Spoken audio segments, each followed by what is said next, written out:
बिस्मिल्लाहिर्रहमानिर्रहीम। अस्सलाम वालेकुम नाज़रीन, मैं आप सबको अपने चैनल पर खुश आमदीद कहता हूँ। नाज़रीन, आज की वीडियो में मैं आपको बताने जा रहा हूँ कि कालिन लोगों का होता है और हिम्मत कभी ना हारना। वीडियो शुरू करते हैं।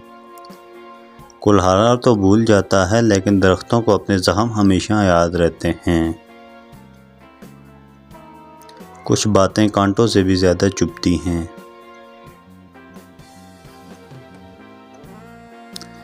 मुसीबतें रुई के थैलों की तरह होती हैं, देखते रहोगे तो वज़नी लगेंगी, उठाओगे तो एकदम हल्की हो जाएंगी।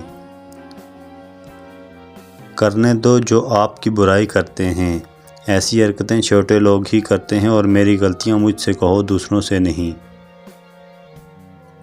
हिम्मत मत खोना, अभी बहुत आगे जाना है। जिन्होंने कहा था तुम्हारे बस की बात नहीं, इन्हें भी करके दिखाना है। कालिन लोगों का होता है जो आज की तैयारी करते हैं। तो वीडियो अच्छी लगे तो लाइक करें, चैनल को सब्सक्राइब करें। Thanks for watching all the friends.